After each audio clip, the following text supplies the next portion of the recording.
Fractures ಅಂತ ಆದಾಗ yeah so first ಮೊರೆ ಹೋಗೋದೇ ಫಿಸಿಯೋಥೆರಪಿಗೆ ಯಾ ಆಫ್ಟರ್ ಸರ್ಜರಿ. ಯಾ ಕೇಸ್ ಮೇಲೆ ಡಿಪೆಂಡ್ ಆಗುತ್ತೆ, ಅದು ಇಂಜುರಿ ಮೇಲೆ ಡಿಪೆಂಡ್ ಆಗುತ್ತೆ. ಈಗ ಫ್ರಾಕ್ಚರ್ ಆಯ್ತು ಅಂತ ಇಟ್ಕೊಳ್ಳಿ, ಏನೋ ಸರ್ಜರಿ ಆಯ್ತು, ಫಿಸಿಯೋಥೆರಪಿ ಮಾಡಿಸ್ಬೇಕಾ? ಲೈಕ್ ಈಗ ಫಾರ್ ಎಕ್ಸಾಂಪಲ್ ಫ್ರಾಕ್ಚರ್ ಆಗ್ದಾಗ ಕಟ್ ಹಾಕ್ತಾರೆ ಅಥವಾ ಕಾಲಿಗೆ ಸಪೋರ್ಟಿಗೆ ಏನೋ ಕೊಡ್ತಾರೆ. ಆಕ್ಚುಲಿ ತುಂಬಾ ಡಿಲೇ ಮಾಡ್ತೀರಾ ಸ್ವಲ್ಪ ಕೇಸಸ್ ಅಲ್ಲಿ. ಯೂಶಲಿ ಫಿಸಿಯೋಥೆರಪಿ ಬೇಕಾಗಿಲ್ಲ. ಈಗ ಎಲ್ಲಾ ಆಕ್ಸಿಡೆಂಟ್ಸ್ ಇಂದ ಅಥವಾ ಎಲ್ಲಾ ಇದರಿಂದ ಫ್ರಾಕ್ಚರ್ ಆಗೋದಿಲ್ಲ, ಕೆಲವೊಂದು ಜಸ್ಟ್ ಸ್ವೆಲ್ಲಿಂಗ್ ಆಗಿರುತ್ತೆ, ತುಂಬಾ ಪೇನ್ ಇರುತ್ತೆ. ಯಾ ಸೊ ಅಂತವಕ್ಕೆ ನಾವು ಮನೇಲಿ ಟ್ರೀಟ್ ಮಾಡ್ಕೊಳ್ಳೋದು ಒಳ್ಳೇದ ಅಥವಾ ಫಿಸಿಯೋಥೆರಪಿಸ್ಟ್ ಕನ್ಸಲ್ಟ್ ಮಾಡೋದು ಬೆಟರ್? ಅಂತವ್ರಿಗೆ ಏನಾಗುತ್ತೆ ಅಂದ್ರೆ ಇವಾಗ ಬಿದ್ದಿದ ತಕ್ಷಣ ಎಲ್ಲ ಕೇಸಸ್ ಅಲ್ಲಿ ಫ್ರಾಕ್ಚರ್ ಆಗೋದಿಲ್ಲ. ಏನಾಗುತ್ತೆ, ಜಸ್ಟ್ ಸ್ವೆಲ್ಲಿಂಗ್ ಆಗುತ್ತೆ. ಇವಾಗ ಮಂಡಿಗೆ ಫಾರ್ ಎಕ್ಸಾಂಪಲ್ ನನಗೆ ಮಂಡಿಗೆ ಇಂಜುರಿ ಆಗಿದೆ ಅನ್ಕೊಳ್ಳಿ, ಬಿದ್ದಿದ ತಕ್ಷಣ ಇಮಿಡಿಯೇಟ್ ಆಗಿ ಸ್ವೆಲ್ಲಿಂಗ್ ಇರುತ್ತೆ. ಸ್ವೆಲ್ಲಿಂಗ್ ಅಂದ್ರೆ there is a inflammation. Approach ಆಗಿಲ್ಲ ಅಂದ್ರೆ ಏನಾಗುತ್ತೆ ಅಂದ್ರೆ ಆ ಶಾರ್ಟ್ ಟರ್ಮ್ ಪೇನ್ ಅನ್ನೋದು ಲಾಂಗ್ ಟರ್ಮ್ ಆಗಿ ಕ್ರೋನಿಕ್ ಆಗಿ ಕನ್ವರ್ಟ್ ಆಗಿಬಿಡುತ್ತೆ. ಲಾಂಗ್ ಟರ್ಮ್ ಆಗಿ ಹೋಗ್ಬಾರ್ದು, ತುಂಬಾ ನೆಗ್ಲೆಕ್ಟ್ ಮಾಡಬಾರ್ದು. So prevention is better than cure ಅಂತ ಹೇಳ್ತಿರಲ್ಲ.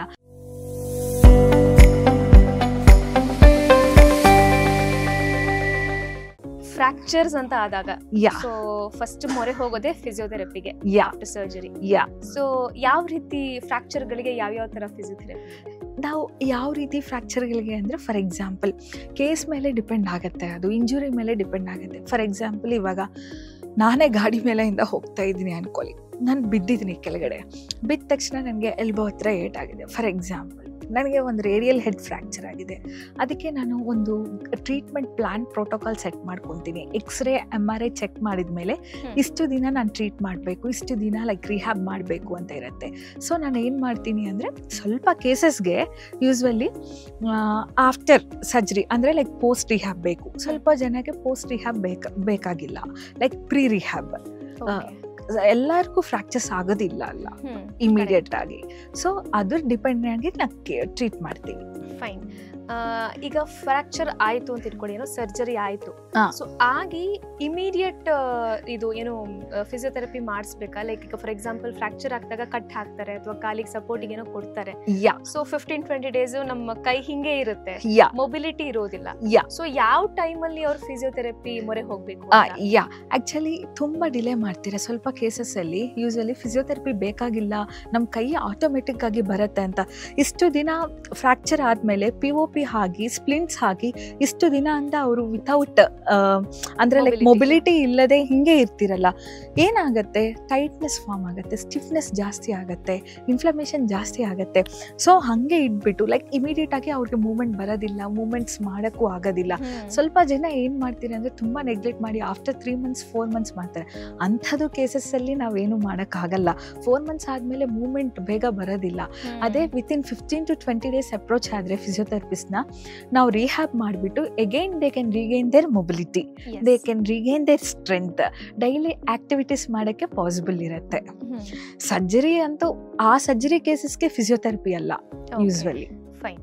ಈಗ ಎಲ್ಲ ಏನು ಆಕ್ಸಿಡೆಂಟ್ಸ್ ಇಂದ ಅಥವಾ ಎಲ್ಲ ಇದರಿಂದ ಫ್ರಾಕ್ಚರ್ ಆಗೋದಿಲ್ಲ, ಕೆಲವೊಂದು ಜಸ್ಟ್ ಸ್ವೆಲ್ಲಿಂಗ್ ಆಗಿರುತ್ತೆ, ತುಂಬಾ ಪೇನ್ ಇರುತ್ತೆ. ಸೊ ಅಂತವಕ್ಕೆ ನಾವು ಮನೇಲಿ ಟ್ರೀಟ್ ಮಾಡ್ಕೊಳ್ಳೋದು ಒಳ್ಳೇದ ಅಥವಾ ಫಿಸಿಯೋಥೆರಪಿಸ್ಟ್ ಕನ್ಸಲ್ಟ್ ಮಾಡೋದು ಬೆಟರ್? ಫಿಸಿಯೋಥೆರಪಿಸ್ಟ್ ಕನ್ಸಲ್ಟ್ ಮಾಡೋದೇ ಬೆಟರ್. ಅಂತವ್ರಿಗೆ ಏನಾಗುತ್ತೆ ಅಂದ್ರೆ ಇವಾಗ ಬಿದ್ದಿದ ತಕ್ಷಣ ಎಲ್ಲ ಕೇಸಸ್ ಅಲ್ಲಿ ಫ್ರಾಕ್ಚರ್ ಆಗೋದಿಲ್ಲ. ಏನಾಗುತ್ತೆ, ಜಸ್ಟ್ ಸ್ವೆಲ್ಲಿಂಗ್ ಆಗುತ್ತೆ. ಇವಾಗ ಮಂಡಿಗೆ ಫಾರ್ ಎಕ್ಸಾಂಪಲ್ ನನಗೆ ಮಂಡಿಗೆ ಇಂಜುರಿ ಆಗಿದೆ ಅನ್ಕೊಳ್ಳಿ, ಬಿದ್ದಿದ ತಕ್ಷಣ ಇಮಿಡಿಯೇಟ್ ಆಗಿ ಸ್ವೆಲ್ಲಿಂಗ್ ಇರುತ್ತೆ. ಸ್ವೆಲ್ಲಿಂಗ್ ಅಂದ್ರೆ ದೇರ್ ಈಸ್ ಎ ಇನ್ಫ್ಲಮೇಷನ್ ಇರುತ್ತೆ. ಅಂಥವ್ರಿಗೆ ಇಮಿಡಿಯೇಟ್ ಆಗಿ ಅವ್ರ ಡಾಕ್ಟರ್ನ ಫಿಸಿಯೋಥೆರಪಿಸ್ಟ್ನ ಕನ್ಸಲ್ಟ್ ಮಾಡಿದರೆ ನಾವೇನು ಮಾಡ್ತೀವಿ ಅಂದರೆ ಟ್ರೀಟ್ಮೆಂಟ್ ಇದು ಮಾಡ್ತೀವಿ. ಎಲೆಕ್ಟ್ರಿಕಲ್ ಮೊಡಾಲಿಟೀಸ್ ಯೂಸ್ ಮಾಡಿ ಇನ್ಫ್ಲಮೇಷನ್ನ ಕಮ್ಮಿ ಮಾಡ್ತೀವಿ. ಫಾರ್ ಎಕ್ಸಾಂಪಲ್ ಅಲ್ಟ್ರಾಸೌಂಡ್ ಅಂತ ಅದು ಕೊಡ್ತೀವಿ. ಅದರಿಂದ ಏನಾಗುತ್ತೆ, ಬ್ಲಡ್ ಸರ್ಕ್ಯುಲೇಷನ್ ಇನ್ಕ್ರೀಸ್ ಆಗಿ ಆ ಸ್ಪ್ಯಾಸಮ್ ಅನ್ನೋದು ಟೈಟ್ನೆಸ್ ಅನ್ನೋದು ಕಮ್ಮಿ ಆಗುತ್ತೆ, ಇನ್ಫ್ಲಮೇಷನ್ ರಿಡ್ಯೂಸ್ ಆಗುತ್ತೆ. ಸೊ ಅಂಥದ್ದು ಟ್ರೀಟ್ಮೆಂಟ್ ಇರುತ್ತೆ ನೀವು ಅಪ್ರೋಚ್ ಆದರೆ. ಓಕೆ. ಅಪ್ರೋಚ್ ಆಗಿಲ್ಲ ಅಂದರೆ ಏನಾಗುತ್ತೆ ಅಂದರೆ ಆ ಶಾರ್ಟ್ ಟರ್ಮ್ ಪೇನ್ ಅನ್ನೋದು ಲಾಂಗ್ ಟರ್ಮ್ ಆಗಿ ಕ್ರೋನಿಕ್ ಆಗಿ ಕನ್ವರ್ಟ್ ಆಗಿಬಿಡುತ್ತೆ. ಲಾಂಗ್ ಟರ್ಮ್ ಆಗಿ ಹೋಗ್ಬಾರ್ದು, ತುಂಬ ನೆಗ್ಲೆಕ್ಟ್ ಮಾಡಬಾರ್ದು. So prevention is better than cure ಅಂತ ಹೇಳ್ತಿರಲ್ಲ, ಸ್ಟಾರ್ಟಿಂಗೇ ಕ್ಯೂರ್ ಮಾಡ್ಕೋಬೇಕು. ಓಕೆ. ಸೊ ಸ್ಟಾರ್ಟಿಂಗೇ ಕ್ಯೂರ್ ಮಾಡಬೇಕು ಅಂದಾಗ ಫಸ್ಟ್ ಏಡ್ ಕೂಡ ತುಂಬಾನೇ ಇಂಪಾರ್ಟೆಂಟ್ ಆಗುತ್ತೆ. ಸೊ ಬಿದ್ದ ತಕ್ಷಣ ಯಾವ ರೀತಿ ಫಸ್ಟ್ ಏಡ್ ಬಿದ್ದಿದ ತಕ್ಷಣ ಏನಲ್ಲ, ಸ್ವಲ್ಪ ಬ್ಯಾಂಡೇಜ್ ಆ ಥರ ಹಾಕೋಬಹುದು. ಅದು ಬ್ಲಡ್ ಅಂತ ಬರೋದು ಅಂತ ಸಮಸ್ಯೆಗಳಿಗೆ ನಿಯರ್ ಬೈ ಹಾಸ್ಪಿಟಲ್ಗೆ ಹೋದ್ರೆ ಫಸ್ಟ್ ಏಡ್ ಮಾಡ್ತೀರಾ. ಅಷ್ಟು ಏನಿಲ್ಲ ಅಂದ್ರೆ like icing cold pack immediate ಆಗಿ ಇವಾಗ ಏಟ್ ಬಿದ್ದಿದ ತಕ್ಷಣ ಲೈಕ್ ಮನೆಗೆ ಹೋಗಿ ತುಂಬ ಸ್ವೆಲ್ಲಿಂಗ್ ಇದ್ರೆ ಅನ್ಕೊಳ್ಳಿ, ಒಂದು 24 to 72 ಅವರ್ಸ್ನಲ್ಲಿ ಐಸ್ ಪ್ಯಾಕ್ ಯೂಸ್ ಮಾಡ್ಕೋಬಹುದು. ಓಕೆ, ಈಗ ಮಾಡಿಬಿಟ್ಟು ನೆಕ್ಸ್ಟ್ ಡೇ ಫಿಸಿಯೋಥೆರಪಿಸ್ಟ್ನ ಕಾಂಟ್ಯಾಕ್ಟ್ ಆಗ್ಬೋದು. ಫೈನ್. ಈಗ ತುಂಬಾ ಜನಕ್ಕೆ ಕನ್ಫ್ಯೂಷನ್ ಇರುತ್ತೆ, ಯಾಕಂದ್ರೆ ನಮ್ಮ ಮನೆಯಲ್ಲಿ ಏನಾದ್ರು ಬಿದ್ದ ತಕ್ಷಣ ಅಮ್ಮ ಈ ಶಾಖ ಕೊಡ್ತಾರೆ, ಶೇಕ ಕೊಡೋದು ಅಂತಾರೆ. ಸೊ ಆತರ ಹಾಟ್ ಪ್ಯಾಕ್ ಯೂಸ್ ಮಾಡಿದ್ರೆ ಒಳ್ಳೇದಾ ಅಥವಾ ಕೋಲ್ಡ್ ಪ್ಯಾಕ್ ಅಥವಾ ಐಸ್ ಪ್ಯಾಕ್ಸ್ ಯೂಸ್ ಮಾಡಿದ್ರೆ ಬೆಟರ್ ಅಂತ? This is the right question actually. ಏನಂದ್ರೆ ತುಂಬಾ ಜನಕ್ಕೆ ಗೊತ್ತಿಲ್ಲ ಯಾವ ಸಮಸ್ಯೆಗಳಿಗೆ ಹಾಟ್ ಪ್ಯಾಕ್ ಯೂಸ್ ಮಾಡಬೇಕು, ಯಾವ ಸಮಸ್ಯೆಗಳಿಗೆ ಕೋಲ್ಡ್ ಪ್ಯಾಕ್ ಯೂಸ್ ಮಾಡಬೇಕು ಅಂತ ಎಲ್ರಿಗೂ ಗೊತ್ತಿಲ್ಲ. ತುಂಬಾ ಜನ ಕನ್ಫ್ಯೂಸ್ ಆಗಿ ಮಿಸ್ ಟ್ರೀಟ್ಮೆಂಟ್ ಮಾಡ್ಕೊಂತಾರೆ. ಅವ್ರಿಗೆ ಅದರಿಂದ ಏನಾಗುತ್ತೆ, ಈ ಡಿಲೇ ಆಗೋದು ಪ್ರೋಸೆಸ್ ಏನಿದೆ ಅದನ್ನ ಸ್ಲೋ ಆಗುತ್ತೆ, ಇನ್ಫ್ಲಮೇಷನ್ ಜಾಸ್ತಿ ಆಗುತ್ತೆ. ಸೊ ಯಾವತ್ತೂ ನಾವು ರೈಟ್ ಆಗಿ ಯೂಸ್ ಮಾಡಬೇಕು. ಫಾರ್ ಎಕ್ಸಾಂಪಲ್ ಇವಾಗ ಸ್ವೆಲ್ಲಿಂಗ್ ಇಟ್ಕೊಳ್ಳಿ, ಸ್ವೆಲ್ಲಿಂಗ್ ಇದೆ ಅನ್ಕೊಳ್ಳಿ, ಅದಕ್ಕೆ ನಾವು ಐಸ್ ಪ್ಯಾಕ್ ಯೂಸ್ ಮಾಡ್ಬೋದು. ಓಕೆ, ಸ್ಟಿಫ್ನೆಸ್ಗೆ ಹಾಟ್ ಪ್ಯಾಕ್ ಯೂಸ್ ಮಾಡಬೇಕು. ಸ್ವೆಲ್ಲಿಂಗ್ ಅಂದ್ರೆ ನಾನು ಹೇಳಿದ್ನಲ್ಲ ಮುಂಚೆ, like 70 to 24 hours within short term ಕೇಸ್ಗೆ ಐಸಿಂಗ್ ಯೂಸ್ ಮಾಡ್ಕೋಬಹುದು.